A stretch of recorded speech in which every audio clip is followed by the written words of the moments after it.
and welcome. You're watching Gravitas with me, Molly Kampir. Let's get started.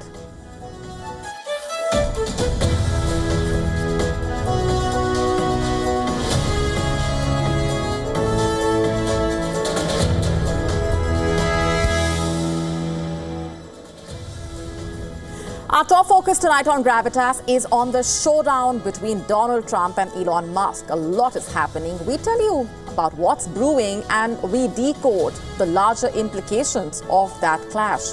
That's coming up in just a bit. Here's a look at what else is lined up for you on the show tonight. We focus on what's happening in China. Is the Chinese President Xi Jinping losing grip on power? Is he on his way out? Or is a silent coup taking place against him? We tell you all that you need to know. We also get you the latest from the battlefield as we track the Russia-Ukraine war and its twists and turns. Russia has now carried out a series of drills in the Sea of Japan, targeting mock enemy ships. We get you the complete story. All this and lots more coming up.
US President Donald Trump and billionaire Elon Musk are at it again. This time, they are clashing over money, power, and a bill that could define Donald Trump's legacy. You heard that right. The two are fighting over Trump's flagship spending legislation, the so-called One Big Beautiful Bill. And in his latest late-night post on Truth Social, President Trump lashed out at Elon Musk, saying, Elon may get more subsidies than any human being in history by far. And without subsidies, Elon would probably have to close up shop and head back home to South Africa, quote unquote. Trump then suggested that DOGE, the Department of Government Efficiency, which Musk helped set up, could now target the Tesla and SpaceX founder's business empire. He threatened, and I'm quoting further, no more rocket launches, satellites, or electric car production, and our country would save a fortune. Perhaps we should have DOGE take a good, hard look at this. Big money to be saved, quote unquote. What does all of this mean, though? Now, according to the Washington Post, Musk and his companies have received at least $38 billion in government contracts, loans, subsidies, tax credits over the years, including multi-billion-dollar NASA deals for SpaceX and massive tax breaks for Tesla. That is what is at stake for Musk's massive empire. But why is this sudden falling out happening? The latest feud came as Musk renewed his criticism of Trump's bill, which is struggling to win Republican support in the Senate. Trump hopes that it will seal his legacy, extending tax cuts at a cost of $4.5 trillion and beefing up border security. But critics have warned that it would strip healthcare from millions of America's poorest and add over $3 trillion to the national debt. Just months ago, Trump and Musk were all smiles, posing for photos, exchanging praise. But last month, everything changed. After sharp disagreements over government debt, on Monday, Musk threatened to unseat Republican lawmakers who campaigned on cutting spending but planned to vote for the bill. He even floated forming a new political party if it passes. Remember, Musk served as Trump's presidential advisor and headed Doge until May. But after their acrimonious split, he's become one of Trump's loudest critics. And feuding with Trump could cost him. Sample this. The U.S. Transportation Department regulates vehicle design, and it can and will decide whether Tesla can mass-produce robo-taxis without pedals or steering wheels. That's not even all. SpaceX has $22 billion in federal contracts. All of that could vanish. Already on Tuesday, Tesla shares fell more than 6% after Trump's threats, erasing billions in market value. And that's just the start. Their last big fight in June wiped out $150 billion from Tesla in a single day. Of course, Musk had to walk back some of his criticism, saying that he had gone too far. But then this weekend, he rejoined that debate, calling the bill utterly insane and destructive. In fact, he warned lawmakers they will lose their primary next year if it is the last thing I do on this earth, quote unquote. He also called for a new party, saying America has become a one-party country, the pokey big party, quote unquote. And this marks a stunning turn in that relationship or that equation after Musk spent nearly $300 million to help Trump win the election and led the administration's controversial Doge initiative. Musk argues that the bill will erase savings achieved through Doge and drive up the national debt. And it remains unclear whether Musk's criticism will actually sway the lawmakers, but Republicans fear that this public clash could hurt their midterm chances in 2026. As lawmakers voted on the bill on Monday, Musk, the world's richest man, accused Republicans of supporting what he called debt slavery, with Trump threatening to pull the plug on billions and Musk openly challenging the U.S. president. This is no ordinary spat. It's a battle that could shape America's economic, political, and technological future. This is a billionaire battle with billions at stake. Can Trump really destroy Musk's empire, or is this just another day in their late-night drama? Flying pretty well. It didn't look like there was an explosion.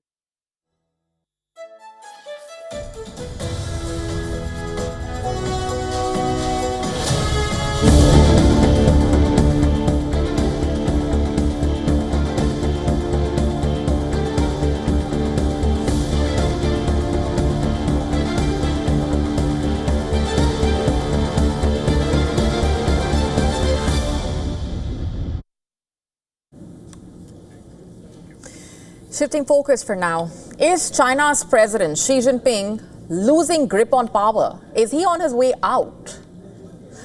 Or is a silent coup in works against him? According to various reports, Xi Jinping was mysteriously absent from public view between late May and early June this year. And the absence created quite a flutter in Beijing and beyond. His 2-week absence has reportedly sparked questions about possible changes at the highest levels of the Chinese Communist Party. Reports suggesting that several retired senior party leaders, including former President Hu Jintao, are increasingly playing a major part in the behind-the-scenes role. Hu Jintao, remember, was previously escorted out of the 20th Party Congress in the year 2022, a move widely seen as a show of Xi Jinping's dominance. Hu Jintao's apparent return to influence, hence, may signal a shift. Even Zhang Yuxia, once considered a close ally of Xi Jinping, is now set to be the de facto leader of the PLA. Zhang reportedly had a significant falling out with Xi Jinping after helping him secure a record third term, and Zhang is reportedly believed to have the backing of party elders aligned with former President Hu Jintao. That's not all. Reports suggest that Xi Jinping may also be losing support within the PLA. Several top generals perceived as loyal to Xi Jinping have either been purged or have died under mysterious circumstances. And their replacements are reportedly not seen as loyal to the current president. So there's clearly a lot happening. Another development raising eyebrows is the quiet removal of Xi's father's name from a mausoleum the Chinese president had helped build. And this was no ordinary mausoleum in terms of size. The monument reportedly was even bigger than those honoring former supreme leaders Mao Zedong and Deng Xiaoping. In fact, in Xi Jinping's absence, in late May and early June, foreign leaders visiting Beijing were reportedly received by other CCP leaders and not by the president himself. During this time, the People's Daily, the official newspaper of the CCP, reportedly stopped publishing images of the Chinese president on its front pages, breaking with the usual practice of praising Xi Jinping almost on a daily basis. Security changes around Xi Jinping have also been reported. His personal protection detail has reportedly been significantly reduced, fueling more speculation about his political future. Xi Jinping is also set to miss the upcoming BRICS summit in Brazil, which is taking place on July 6 and 7, marking the first time Xi Jinping would be missing any BRICS summit. According to some reports, a leadership transition is already being considered in China. Zhang Yuxia and senior CCP leaders are believed to be backing Wang Yang to potentially take over as the next CCP chairman. Wang, a veteran politician once mentored by former Supreme Leader Deng Xiaoping, was forced into retirement in the year 2023, but reportedly remains highly respected within party ranks. The upcoming CCP plenary session in August is expected to bring more clarity on the entire matter, even as there is growing speculation that Xi Jinping could be pushed into retirement or reassigned to a largely ceremonial role on the basis of ill health and amid increasing internal party pressure.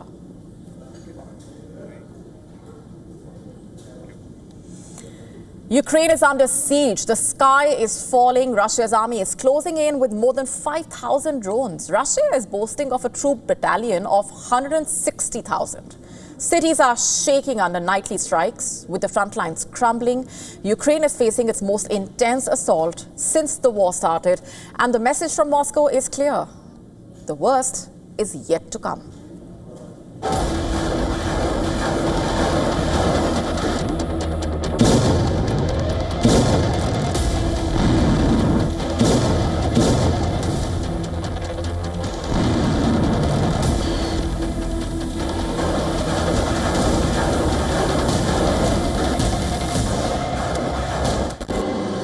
Ukraine is not merely at war.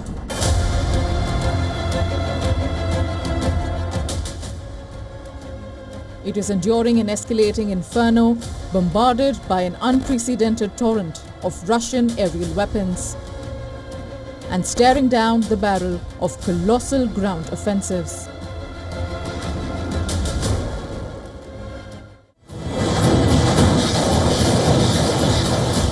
The numbers alone tell a chilling story of escalating brutality. Russia, determined to crush Ukrainian resistance, unleashed a staggering 5,337 kamikaze drones throughout June alone. This is a new monthly record that highlights a shift towards overwhelming saturation attacks.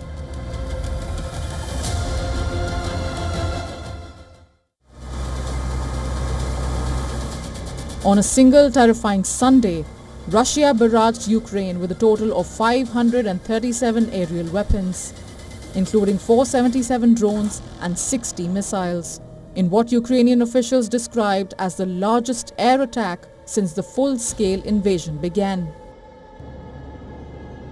The sheer volume is designed to exhaust Ukraine's air defense systems, forcing them to expend precious high-cost interceptors on cheap disposable drones. A Ukrainian F-16 pilot was killed while attempting to repel this massive airstrike. His aircraft downed in the inferno. But the skies are not the only battlefield. On the ground, the threat is equally, if not more, terrifying. Ukraine's army chief Alexander Syrsky has issued a stark warning. Russia has amassed a colossal force of 111,000 troops near Pokrovsk, a critical strategic point in eastern Ukraine. This immense concentration signals an imminent, large-scale offensive designed to punch through Ukrainian lines and seize vital territory.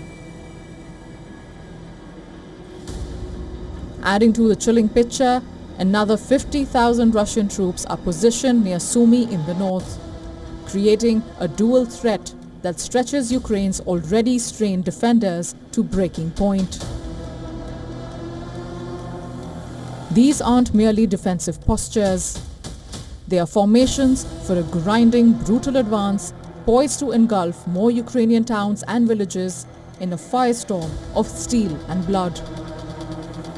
The convergence of these two massive threats, an unending aerial bombardment designed to deplete defenses and terrorize civilians, coupled with massive ground forces poised for deep penetration, presents Ukraine with its most existential crisis yet. Facing the immense odds, Ukraine unleashed one of its deepest strikes inside Russian territory. The drone hit an industrial plant in Izhevsk, about 1,000 kilometers east of Moscow. The attack sparked a fire at the plant, which manufactures drones for the Russian military. Bureau Report, WION World is One.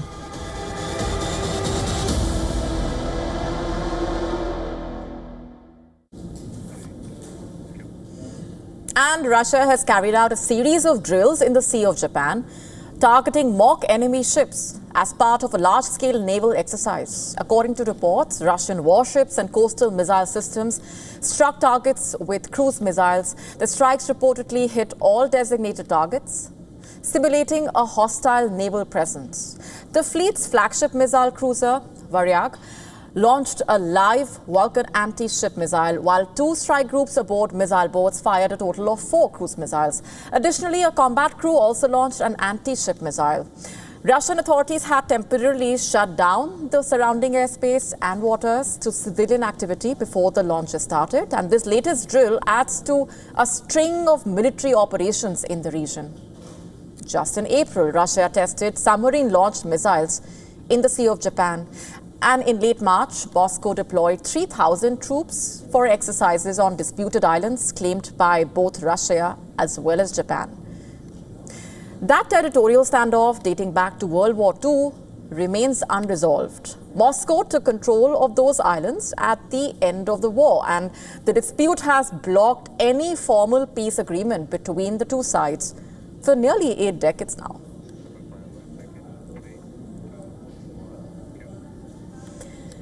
The 12-day war between Israel and Iran, which claimed over 900 lives in Iran and 28 in Israel, has fallen silent, but the cessation of hostilities does not really translate to peace.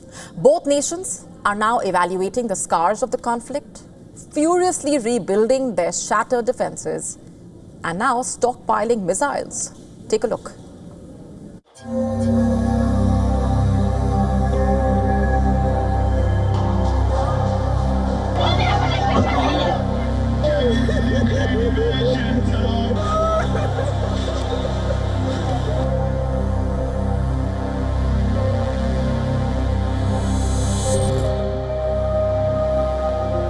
It's been 1 week since the skies above West Asia have calmed down.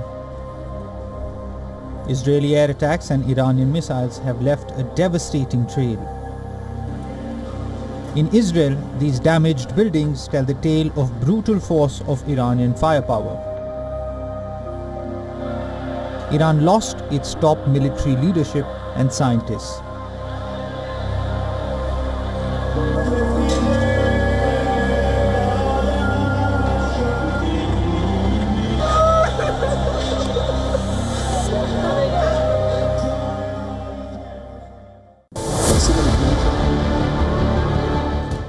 Israel claims it has destroyed much of Iran's stockpile of weapons and launch infrastructure.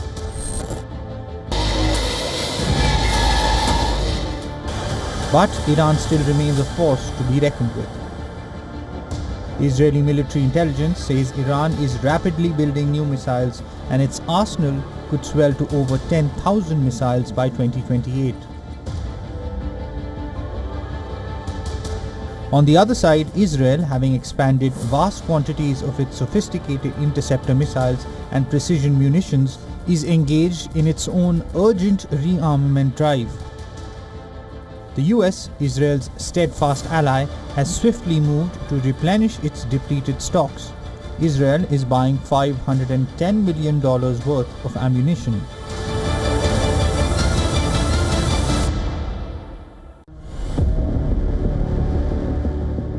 Iran, reeling from Israeli strikes that pounded its critical nuclear facilities, is now racing against the clock. Satellite imagery reveals frenzied activity. Tehran works round the clock to repair the damage inflicted upon its atomic sites, including Fordow. Experts who analyze these images say an apparent crane and excavator seem to be working near one of the impact sites. The UN nuclear watchdog, on the other hand, says Iran could again enrich uranium in a matter of months.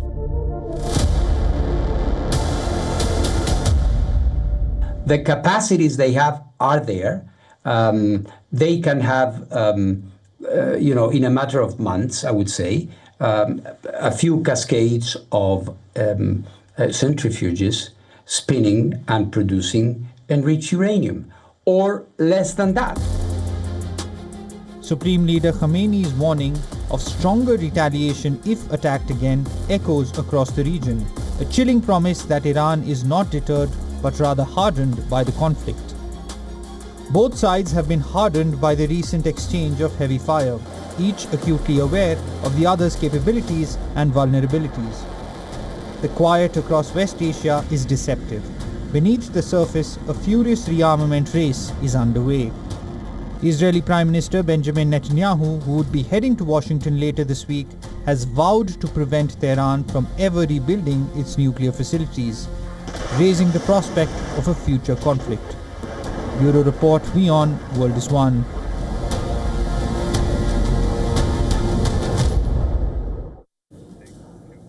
And before we go any further, here's a quick look at what else is lined up for you on the show tonight.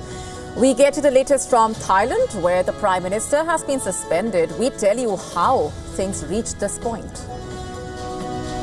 Germany has decided to ramp up its military presence in the Arctic in response to the escalating Russian naval activity in the region. We tell you about the implications of the move.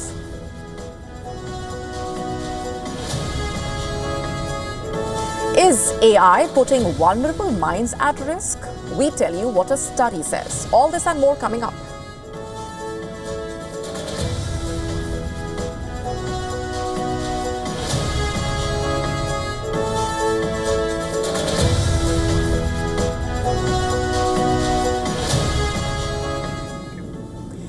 India's homegrown weapons are not just deterrents anymore. They are proven battlefield tools. Operation Sindoor was the turning point. A new defense export giant is rising in the world. As Western arms giants wrestle with backlog and delays, India's indigenous firepower is now appearing as the most sought after by nations around the world. Brazil is the latest. It wants the Akash missile and Garuda artillery guns. More in this special report.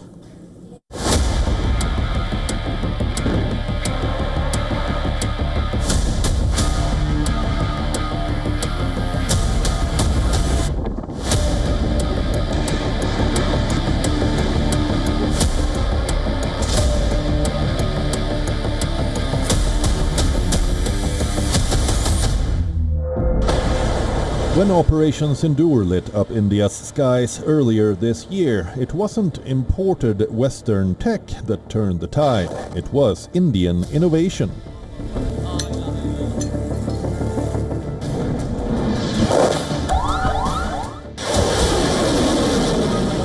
The Akash missile system, developed by DRDO, showed its teeth in real combat conditions. It's designed to track and destroy.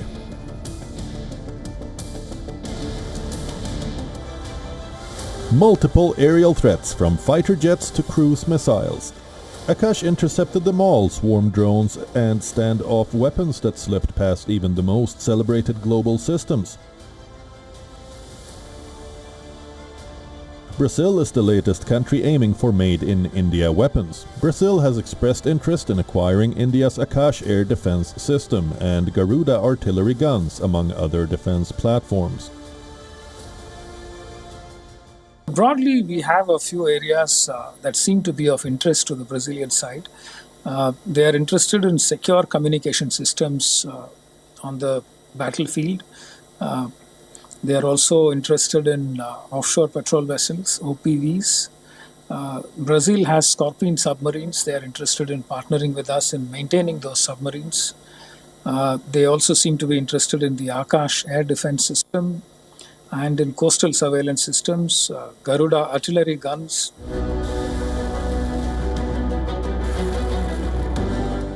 But it's not just one deal, it's part of a larger pattern. Countries across Asia, Africa and Latin America are reassessing their dependence on ultra-expensive Western systems like Patriot, THAAD or Iron Dome systems that have shown cracks under real pressure in Ukraine and Israel. India's missile systems are cost-effective, mobile and tested in combat and are emerging as global favorites. BrahMos supersonic cruise missiles is in high demand. After Philippines, countries like Indonesia and Vietnam are in advanced talks to buy it. Over the last decade, India's defense exports have jumped 34-fold to $2.6 billion in the financial year 2024-25. India is among the top 25 arms exporter nations. Currently, India exports to over 100 nations. India is making a quiet leap from buyer to seller, and the world is buying what it sees. Bureau Report, WION, World is One.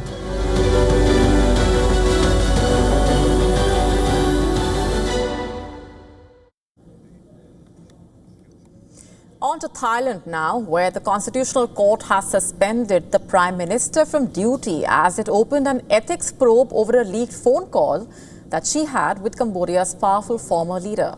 Let's tell you more about this. Paetongtarn Tan will remain suspended while the Constitutional Court investigates whether she breached ministerial ethics during a diplomatic spat with Cambodia. Addressing the media at Bangkok's Government House, the Thai Prime Minister said she has accepted the ruling. The court has made its decision and I accept it. I will be suspended, but I have 15 days to present my evidence. I will do my best to show that I am fully committed and have acted with 100% dedication. A long-standing territorial dispute between Thailand and Cambodia transformed into cross-border clashes in May, which resulted in the death of a Cambodian soldier. Reports citing leaked phone calls suggesting that when the leader called the Cambodian statesman Hun Sen to discuss these tensions, she called him uncle and referred to a Thai military commander as her opponent, which caused backlash. And according to Thai media reports, the country's deputy prime minister will initially take charge. The judges voted unanimously Tuesday to take the petition accusing her of a breach of ethics and voted 7-2 to suspend her from duty as a prime minister. The court gave Paetongtarn Tan 15 days to give evidence to support her case. Paetongtarn Tan has faced growing dissatisfaction over her handling of the latest border dispute with Cambodia, involving an armed confrontation on May 28, in which one Cambodian soldier was killed. The leaked phone call while she engaged in diplomacy over the border dispute set off a string of complaints and public protests. Paetongtarn Tan said after the court order that she would accept the process and would do her best to defend herself, as she had no other intentions but to protect the country and preserve peace. She also thanked her supporters and apologized to people who got upset over the leaked call. All is not well in the Caucasus. Most people may not think of Russia and Azerbaijan when they hear about global tensions, but what's unfolding right now could reshape a region that bridges Europe and Asia and plays a key role in energy flows. Diplomatic tensions are soaring between Russia and Azerbaijan after two ethnic Azerbaijani men died during mass police arrests in Russia last week.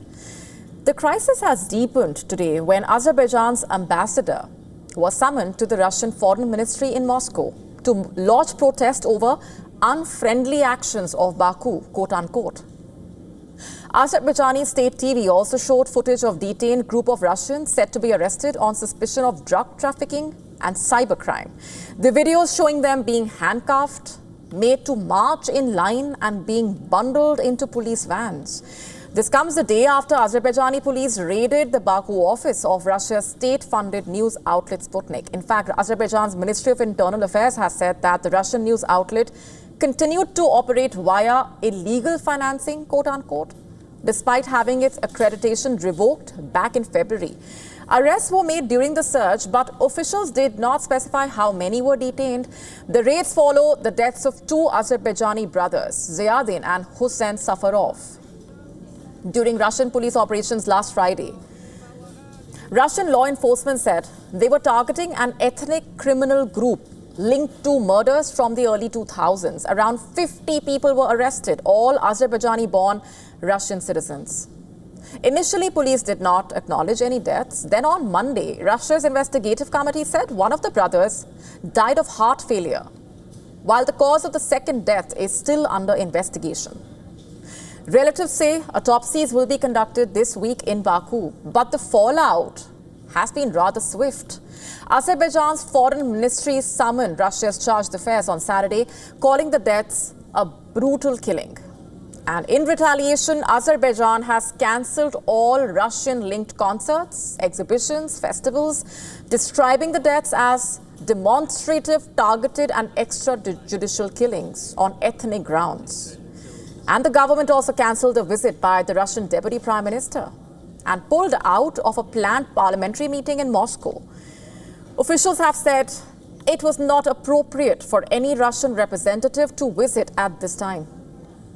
And the Kremlin says it sincerely regrets the cancellation of its cultural programs in Azerbaijan.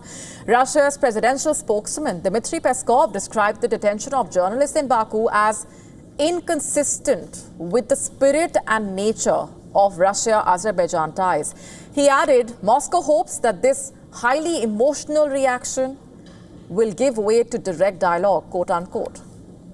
According to local Azerbaijani outlets, Sputnik, Azerbaijan's editor-in-chief and deputy editor, were among those arrested on Monday. And some claimed they were Russian FSB officers, though there is no official confirmation. A third Russian journalist filming the raid was also arrested. And in response, Russia's foreign ministry has summoned Azerbaijan's ambassador, calling the arrest unfriendly actions and demanding an explanation for the journalist detention. The diplomatic tension, just the latest in the relations between Moscow and Baku that have been fraught in recent months, especially after Russian air defenses shot down an Azerbaijani passenger plane over Kazakhstan last December, killing all 38 on board. The Russian president had issued a rare apology to the President Ilham Aliyev, but stopped short of taking full responsibility, saying air defense systems were responding to a Ukrainian drone strike at the time. With the diplomatic ties now under further strain, the question still is, how will this escalating rift in the Caucasus impact the fragile balance in the region? Only time will tell.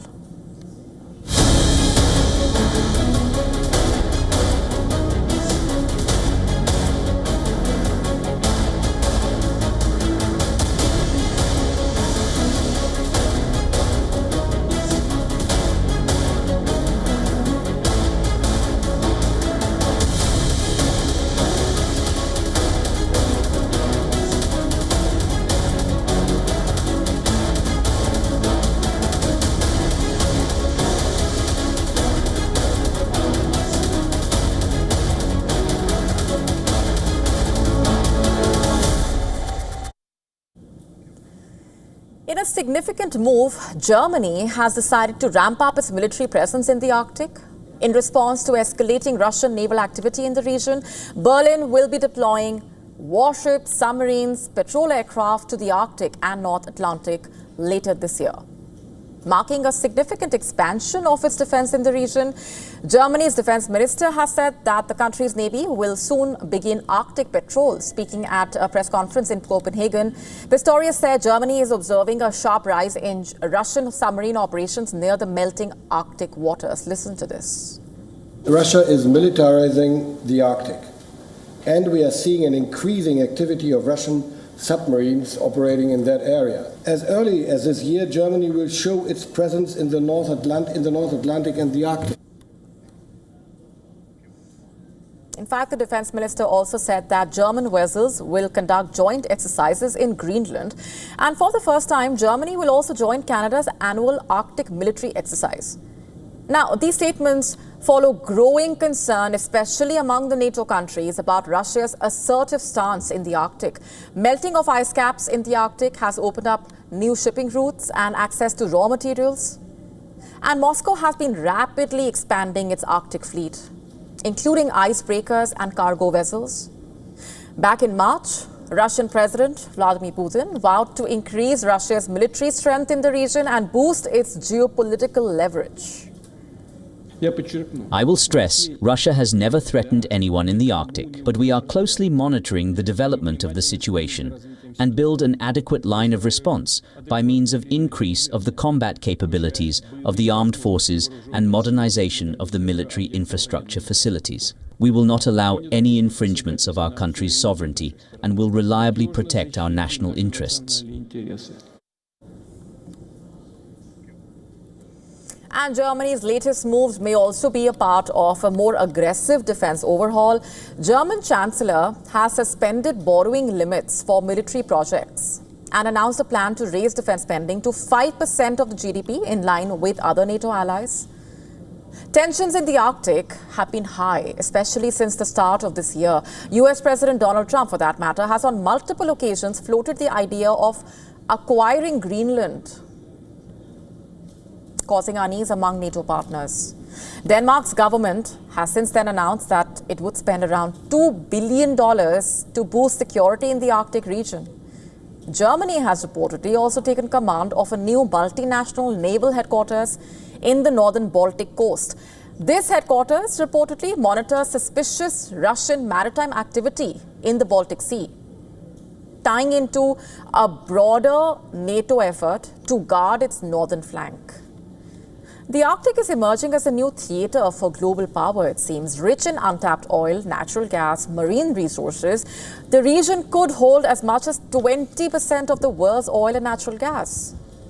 So, with ice melting and shipping routes opening up, countries are now racing to stake their claims.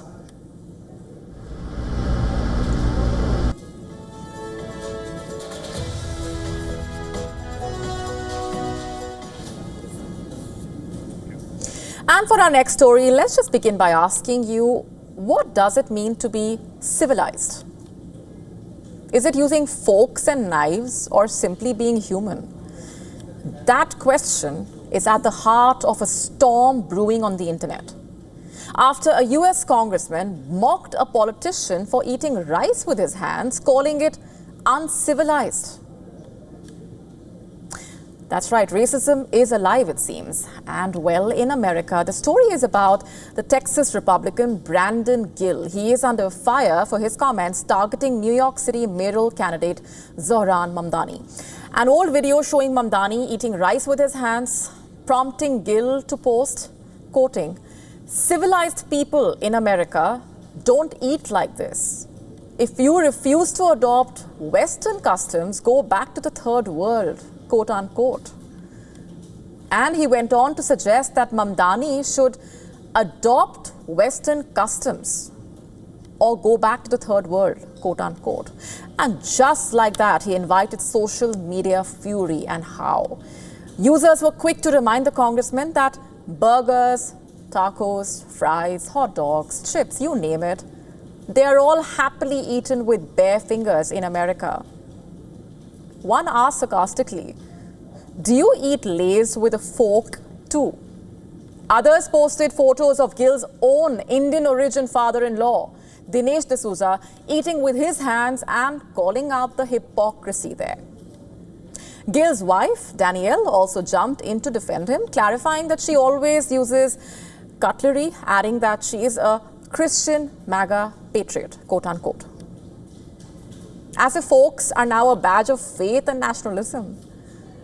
But the outrage goes deeper than just food habits. What does civilized mean when used by Western politicians against others? For centuries, it's been a word to try and shame, to exclude perhaps, to assert superiority over those deemed lesser, according to them. From colonial times to today's politics as well, it's still being used as a weapon, all behind the name of dinner table etiquettes. But here's the thing. Eating with your hands is a tradition older than forks. Across South Asia, Africa, West Asia, it's considered the most natural way to enjoy your food. Some might argue it's even more hygienic. After all, you wash your hands. Forks and spoons, invented by Europeans because, well, medieval hygiene wasn't exactly top-notch.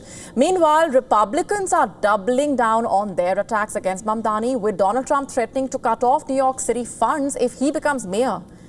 But the real takeaway here, whether it's biryani, dal chawal, or fries with ketchup, if you are clean, what you use to eat should be the least of anyone's concern.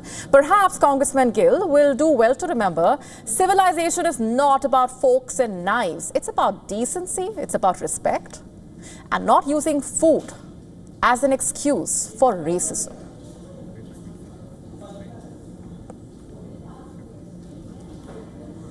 Shifting focus now, the Coast Guards of India, the US, Australia and Japan have come together to jointly launch the first ever Quad at Sea Ship Observer mission. This is in a bid to strengthen maritime security and interoperability in the vast Indo-Pacific region. As per the Ministry of Defense, the high-stakes mission saw 2 officers, including women officers from each country, embarking on board the US Coast Guard cutter Stratton, which is currently sailing to Guam in the Pacific Ocean.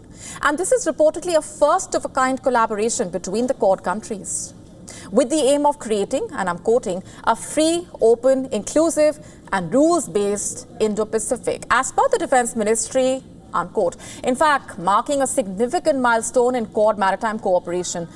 And this very mission reflects the vision laid out at the Quad Leaders Summit in September last year, when the Quad leaders announced the plan to launch the mission. The reason why it's significant also is this marks a deepening of operational ties between the Coast Guards of all the Quad countries, India, Japan, US, Australia.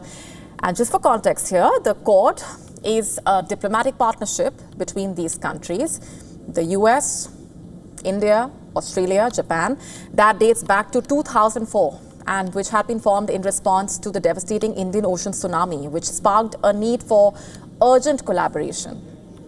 Undoubtedly, this is a landmark initiative from the Quad nations, with India as an important stakeholder, which can set the precedent for future collaborations in the Indo-Pacific, especially at a time when China is seeking to boost its influence there by setting up military bases, pushing countries to advance maritime claims, and forcing strategic concessions from vulnerable countries.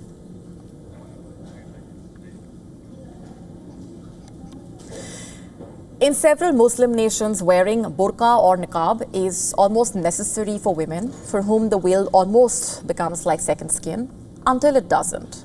A norm that has been upturned by several Central Asian countries, and now Kazakhstan is the latest to join that list.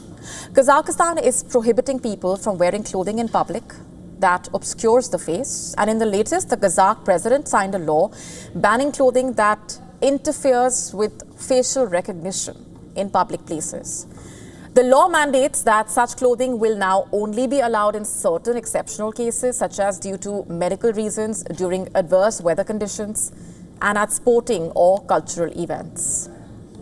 And this move also reportedly comes in the backdrop of growing religious fundamentalism and security concerns in the country, thus making Kazakhstan the latest Central Asian country to restrict veils or forms of Islamic dress worn by Muslim women. Defending the ban, the authorities say that full face coverings are not historically part of Kazakh religious practice and are increasingly viewed as symbols of radicalism rather than devotion, according to them. In Kazakhstan, approximately 70% of its population following Islam. Therefore, its decision to ban both the burqa and niqab is being viewed as a secularist push to redefine national identity in a way, and one which is more modern and less religious. However, Kazakhstan is not alone to impose such a law. Early this January, a law banning the niqab took effect in Kyrgyzstan with fines of approximately $230 levied against violators. In Uzbekistan, a ban on face coverings has been in place with violators facing fines of over $250. In Tajikistan as well, clothing including Islamic veils like the niqab banned since 2023, citing it to be alien to national culture. And the list goes on. Apart from Central Asia, countries like Sri Lanka, Switzerland, among others, to outlaw burqa and niqab. In the UK as well, a call to prohibit burqas has left political camps divided, with the leader of opposition calling for bosses to be able to ban the burqa in the workplace. This, however, has sparked debates in sections on religious freedom as well as the right to choice for women to dress as they like and wear what they wish to wear.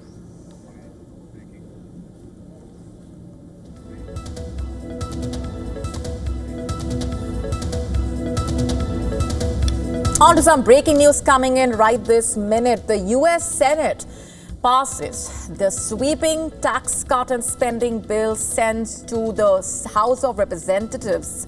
That's the latest coming in. The legislation passing after the Vice President cast the tie-breaking vote. So there we have it, a major development which is at the center of a string of questions at this point. Politically and even otherwise. The U.S. Senate passing that sweeping tax cut and spending bill. It's been sent to the House of Representatives. The legislation has passed after the Vice President cast the tie-breaking vote. In fact, it remains to be seen what kind of reactions come in at this point. Let's go straight across now to Susan Teherani, who's been tracking the very latest. Susan, what more can you tell us at this point? Well, Molly, the Senate passed this $4.5 trillion tax cut bill after last-minute changes to its health care provisions, because Republicans were scrambling to get their party on board, as we talked earlier. The legislation that passed includes major federal funding cuts to Medicaid that were opposed by hospitals and doctors, and would also boost the number of people without health insurance. However, on the other hand, it also failed to agree for an amendment to have illegals get off this federal health care program. Those that support it are optimistic because this bill is going to go back to the House because of these amendments, and there's going to be a lot of problems over there as well. They're already saying this health care issue and also the added to the national debt is going to be a problem for them. But they're hoping one incentive, the Republicans are hoping one incentive would be that if this bill isn't passed, about 68% of Americans are going to see their tax hikes, tax increases in 2026 when a 2017 tax provision by Donald Trump expires. So on the one hand, a benefit to the American people. On the other hand, a huge cut to these welfare programs. So we'll have to see what the House does. Is it going to be a prolonged debate over there, or will it reach President Trump's desk on July 4th? You know, Susan, just for context and for the benefit of our viewers, let's just talk about why this bill has been at the center of such a raging storm. Of course, also at the center of that major clash between Donald Trump and Elon Musk. And let's face it, this is a move that comes with far-reaching implications. And at this point, politically, economically, and beyond as well. Yeah, that's very true. Well, on the one hand, President Trump and those that support him say that Elon Musk is concerned because of some of the environmental provisions in this bill that would make subsidies for electric vehicles really a lot less and go away. But on the other hand, Elon Musk says that his only concern is that it's raising the national debt, and he wants to, quote unquote, prevent America from going bankrupt. But ultimately, those that support it say that without this bill, President Trump can continue his agenda of not only getting funding for border security, immigration, which is very popular, and also, again, the tax cuts on Americans is very important. Almost $4.5 trillion tax cuts results from this bill. And if this bill doesn't go through, then as I mentioned, in 2026, almost 70% of Americans will see their taxes significantly raised. So on the downside, yes, the national debt does go up. There's a deficit problem. But on the plus side, for Americans, with the cost of living so high, their taxes won't go up. So, it's a balancing act. Everyone has a right and everyone has a point to make. And it seems like everyone has the right point to make, but as it seems in government, someone has to make the compromises. Thank you very much. You're doing a great job. All right, stay with us, Susan, as we continue to track the very leaders coming in. Those are the images that we're getting at this point of the U.S. president. Thank you for that appointment. And thank you for coming back to Florida and everything that you do. Every single day you are delivering on the promises that you promised to us at all of the events you've done throughout the years, but specifically this last campaign. You deserve all the credit for everything, and you are surrounding yourself with incredible people like Secretary Noem, Stephen Miller, and just like your big, beautiful bill here in Florida, there was a lot of commotion about our immigration bill. And we had 3 B's in that: beds, badges, and bad guys. And this goes right along with our beds and the resources. And I give the governor, Ron DeSantis, a lot of credit for stepping up and making sure that we all work together, because at the end of the day, even if sometimes there are skirmishes.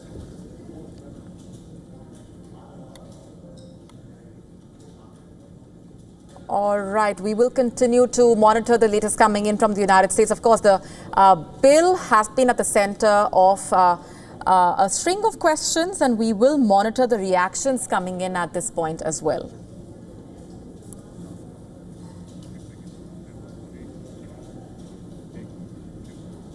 For now, shifting focus, Europe is boiling, and this is just the beginning, it seems. Spain sizzled at 44 degrees Celsius, France baking under the scorching sun, Portugal choking, and in Turkey, flames are raging across forests, taking in just about everything in their path. The continent is on fire, and the worst may be ahead. Take a look.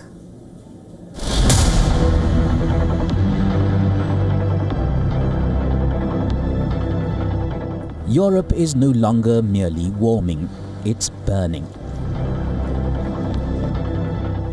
In Spain and Portugal, thermometers have soared past 40 degrees Celsius, shattering records. Seville, a city usually renowned for its vibrant warmth, has become a furnace, with areas in southern Spain hitting a staggering 46 degrees Celsius, the hottest June on record. A record number of heat alerts are in place across France. 16 regions across the country, including Paris, have been placed on red alert, while 68 others are on orange alert. It hasn't been too difficult, but today is the hottest day.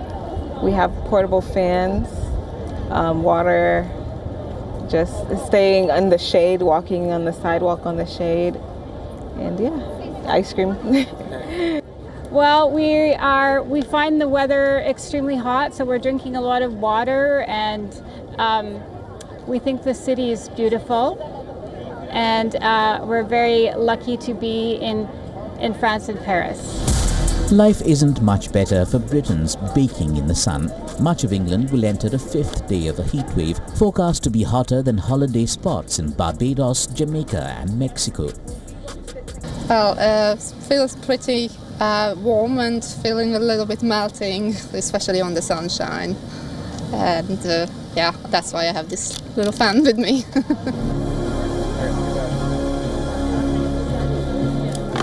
Wimbledon saw its hottest opening day on record, with players and spectators having a tough time keeping themselves cool.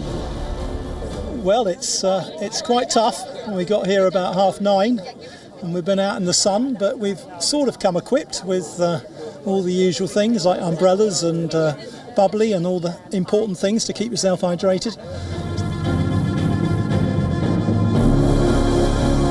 Across the Aegean, Turkey battles its own horrific blazes. Forest fires have raged fiercely in Izmir and Hatay provinces, forcing the evacuation of over 50,000 people from 5 regions.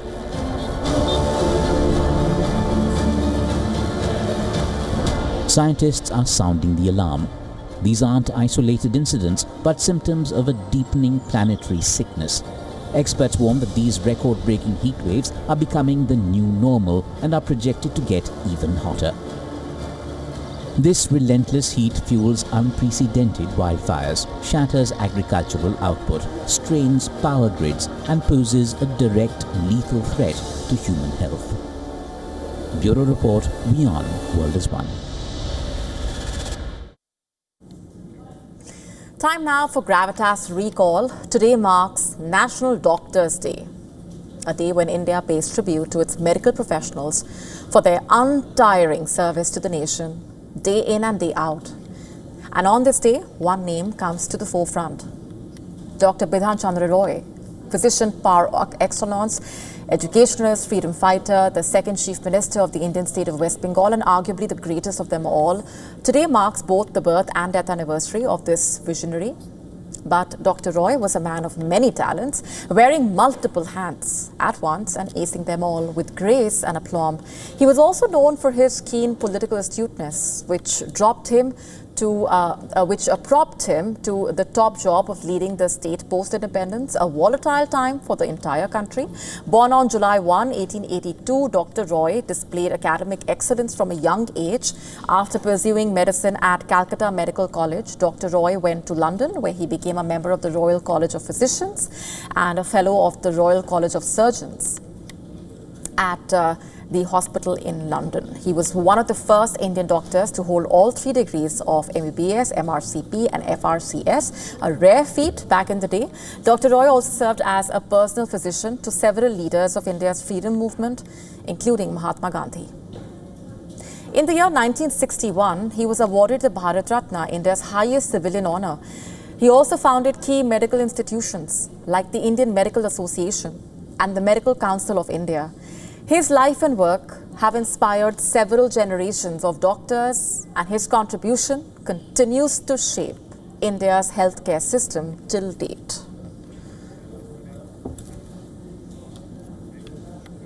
With that, it's a wrap on this edition of Gravitas for now. We're taking a very short break. This is me, Molly Gambhir, signing off. Thanks for watching.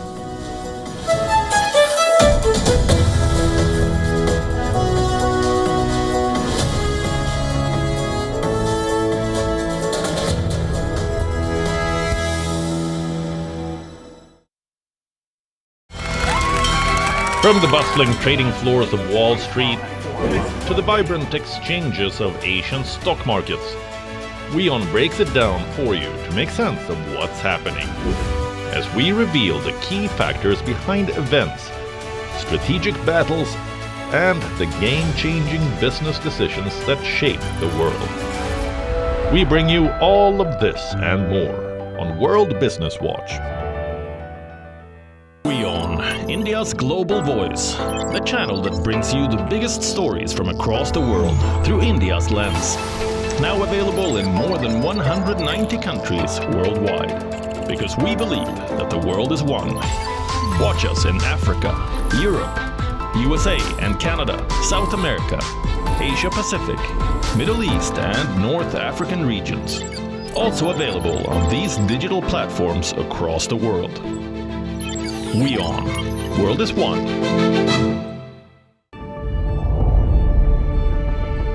The Earth is sending distress signals. Wildfires, droughts, and melting glaciers. Can we reverse the damage? Explore the harrowing effects of climate change. It's a wake-up call. Global emergency.